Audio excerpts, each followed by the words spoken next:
Assalamualaikum warahmatullahi wabarakatuh. Bismillahirrahmanirrahim. Alhamdulillahi rabbil alamin. Wassalatu wassalamu ala sayyidina Muhammadin wa ala alihi wa ashabihi ajma'in, amma ba'du.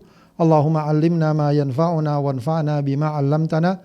Allahumma zidna ilman nafi'a wa amalan mutaqabbala. Sahabat hadirin yang dimuliakan Allah Subhanahu wa taala, alhamdulillah kita berjumpa kembali dalam kajian Islam, ya. Kita akan lanjutkan kajian kita membahas kitab Riyadhus Shalihin, masih dalam bab ketiga, yaitu tentang sabar. Kita akan bahas hadis nomor 51 dan 52 yang temanya seputar kesabaran dalam istiqomah di zaman fitnah. Bismillahirrahmanirrahim. Wa 'an Ibnu Mas'udin radhiyallahu anhu anna Rasulullah sallallahu alaihi wasallam qala, dari Ibnu Mas'ud radhiyallahu an, sesungguhnya Rasulullah sallallahu alaihi wasallam bersabda, innaha satakunu ba'di atharatun wa umurun tunkirunaha. Sungguh, ya, akan datang setelahku masa yang dikenal dengan atharah, ya, wa umurun tunkirunaha, dan perkara yang kalian ingkari. Ya, wal atharah dijelaskan di sini oleh Al Imam An-Nawawi sendiri adalah al-infiradu bisyai'i amman lahu fihi haqqun, yaitu orang yang ingin menguasai sendiri dengan sesuatu dari orang lain yang, ya, mereka sendiri punya hak pada hal tersebut. Artinya kalau boleh kita katakan ada semacam sifat egoisme, ingin menang sendiri, ingin mendapatkan sendiri, ingin untung sendiri, masalah orang lain masa bodoh. Ya, masalah orang lain rugikah, tertipukah, apakah itu ada hak orang lain, dia tidak peduli. Itu namanya atharah. Yaitu orang-orang yang, ya, ingin untung sendiri, menang sendiri, dapat yang banyak, masalah hak orang lain dia tidak pedulikan. Atau mungkin kita bisa istilahkan dengan egoisme. Innaha satakunu ba'di atharatun, akan datang setelah masaku ada sifat atharoh atau fenomena atharoh, orang-orang yang mementingkan diri sendiri, wa umurun tunkirunaha, dan perkara-perkara yang kalian ingkari. Qalu, maka sahabat bertanya, ya Rasulullah, fama ta'muruna, wahai Rasulullah, ya, maksudnya adalah kalau hal itu terjadi, apa perintah engkau kepada kami? Qala, Rasulullah mengatakan, tu'addunal haq alladzi alaikum, kamu tunaikan hak yang menjadi kewajiban kamu.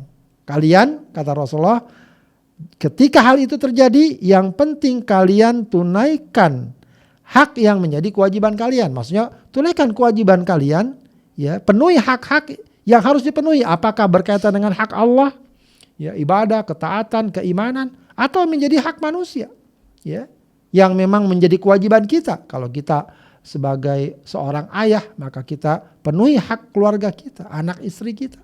Kalau kita seorang istri, penuhi hak suami, hak orang lain, hak anak. Mungkin ada hak tetangga, ada hak teman kita. Penuhi. Ya, jangan kita melakukan sesuatu yang mengurangi hak masing-masing. Wa tas'alunallaha alladzi lakum.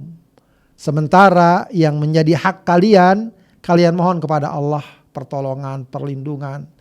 Ya, kadang-kadang seseorang tidak mampu untuk mendapatkan haknya, ya, sementara dia sendiri tidak dapat berbuat apa-apa atau tidak dapat berbuat lebih banyak, mungkin sudah ikhtiar, sudah usaha, namun tidak dia dapatkan. Maka ketika itu dia mohon kepada Allah. Mohon kepada Allah perlindungan, mohon kepada Allah pertolongan, mohon kepada Allah agar diberikan apa yang menjadi haknya dan menjadi kebutuhannya. Muttafaqun alaih. Kemudian hadis 52, wa an Abi Yahya Usaid bin Khudair. Dari Abu Yahya Usaid bin Khudair radhiyallahu anhu, ya, anna rajulan minal ansor, ada seseorang atau seorang sahabat dari kalangan Ansor. Kalangan Ansor adalah sahabat yang asli penduduk Madinah. Ya, kalau sahabat yang dari Mekah disebut muhajirin. Qala, dia berkata, ya Rasulullah, wahai Rasulullah, ala tasta'miluni kama sta'malta fulanan.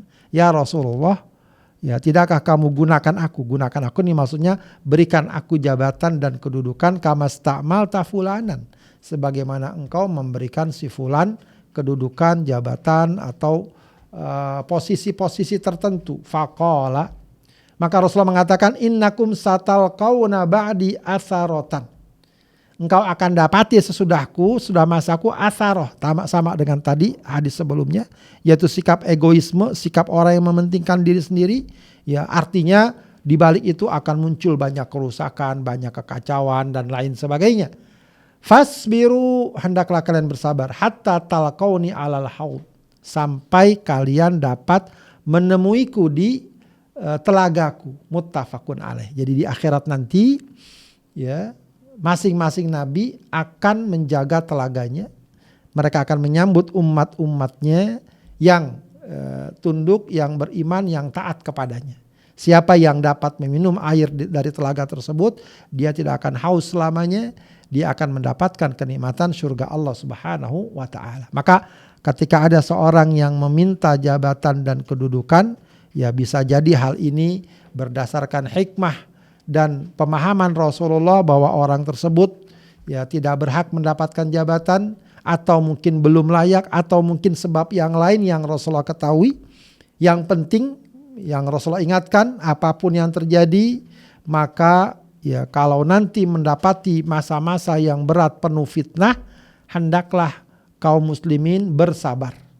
Ya, bersabar di sini bukan diam, bukan fasib, tapi terus berusaha, berikhtiar, dan yang paling penting sabar dalam ketaatan, ketakwaan, dan istiqomah di jalan Allah. Sampai insya Allah akan dipertemukan dengan Rasulullah SAW di telaganya, dan setelah itu yang ada hanyalah kebahagiaan dan kenikmatan dari Allah Subhanahu wa ta'ala. Muttafaqun alaih. Jadi kedua hadis ini dicantumkan oleh Al-Imam An-Nawawi dalam bab sabar.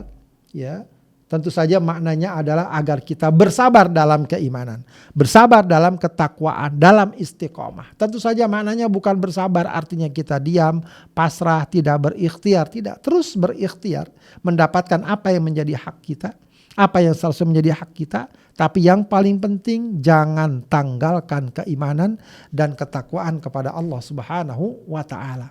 Ya, kadangkala dalam urusan dunia kita tidak mendapatkan apa yang kita harapkan, apa yang sebenarnya menjadi hak kita. Itu fakta. Ya, dalam kehidupan selalu akan kita dapati hal itu. Tapi jangan sampai semua itu membuat kita menggadaikan dan menanggalkan keimanan kepada Allah Subhanahu wa ta'ala.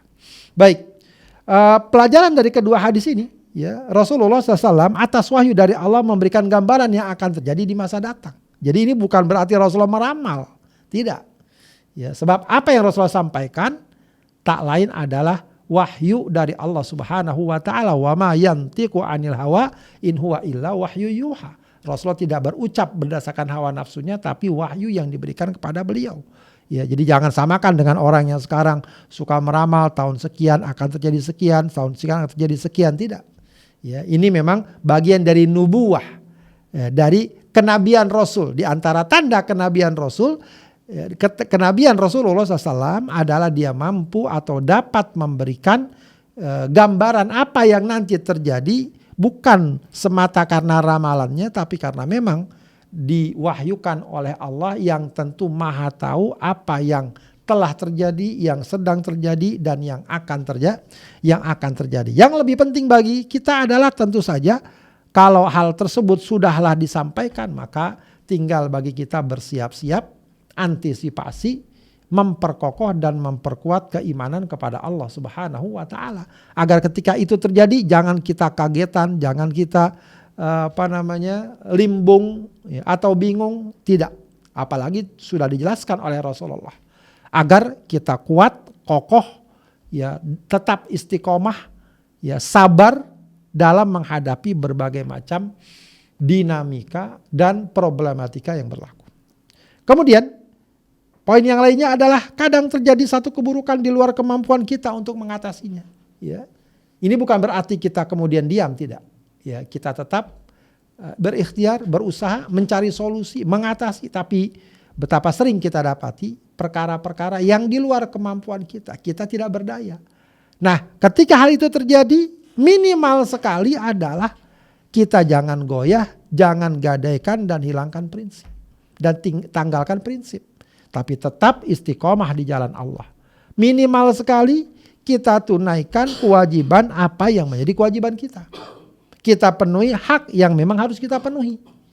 Terkait dengan kita tidak mendapatkan apa yang selalu menjadi hak kita, ya setidaknya itu adalah bagian dari ujian.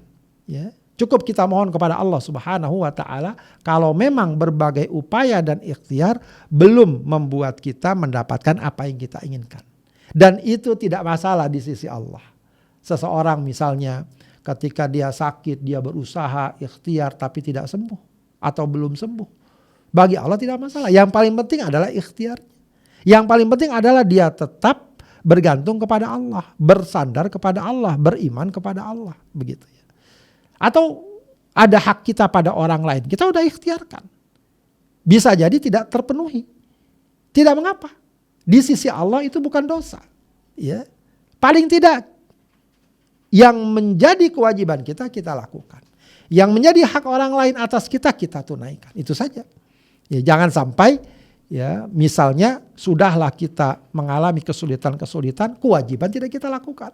Atau ada hak orang lain yang kita ambil. Nah itu berarti menambah masalah di atas masalah. Tapi kalau kita tunaikan kewajiban kita penuhi hak-hak yang memang harus kita penuhi, sudah terkait dengan hak kita, kita serahkan kepada Allah. Kita mohon kepada Allah. Mungkin kita tidak dapatkan dari orang itu atau dari pihak tertentu, Allah akan berikan kita dari cara yang lain. Ya, maka dalam hal ini yang paling penting adalah teguh, sabar, istiqomah. Dan jangan terbawa arus keburukan walaupun sudah merajalela. Ya, jadi tadi diingatkan, yang penting kamu tunaikan hak kamu. Ya, yang penting kata Rasulullah apa? Tu'addunal haqqal ladzi 'alaikum. Kamu tunaikan kewajiban kalian. Jadi jangan gara-gara banyak orang yang berbuat kerusakan kita ikut. Dengan alasan semua orang melakukan itu. Itu sudah menjadi fenomena umum. Itu bukan alasan di hadapan Allah. Justru itu adalah ujian.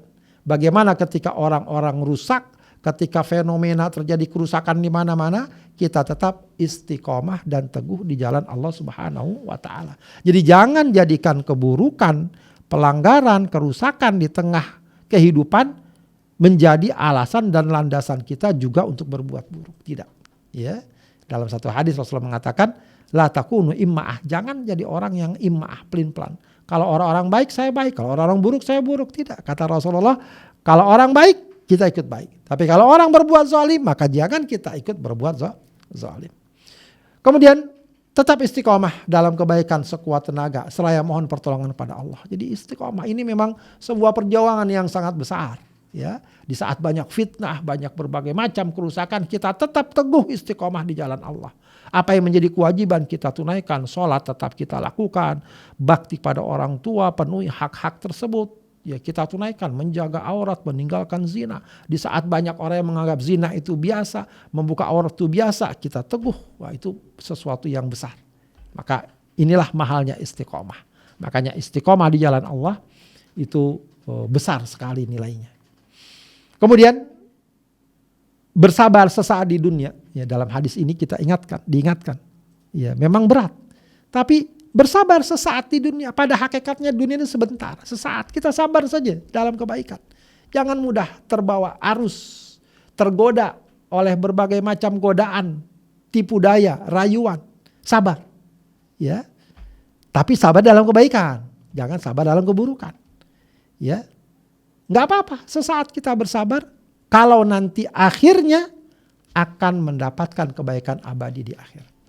Ya, jadi insya Allah ya kalau kita sabar di dunia cuma sebentar walaupun memang kerasa berat ya, tapi yang Allah janjikan adalah kebaikan abadi dan hakiki di akhir. Bahkan kadang-kadang, bukan kadang-kadang lagi, sering juga buah dari kesabaran dalam kebaikan di dunia pun sudah kita rasakan nikmatnya, manisnya buah dari kesabaran. Jadi jangan sekali-kali kita tergoda ya karena lihat ini diajak itu akhirnya kita tergoda. Ya, nggak ikut sholat enak, dia nggak ikut sholat. Ada orang berbuat zina, dia berzina. Ada orang korupsi, dia ikut korupsi. Ada orang makan harta, dia ikut makan harta. Nggak sabar. Memang bisa jadi berat, tapi sesaat kita bersabar, insya Allah Allah akan ganti dengan nikmat yang jauh lebih besar. baik di dunia dan pastinya di akhirat. Baik sahabat sekalian, mudah-mudahan bermanfaat. Kita bisa ambil pelajaran berharga dari kedua hadis ini. Barakallahu fikum. Hadanallahu wa iyyakum ajma'in. Wassalamualaikum warahmatullahi wabarakatuh.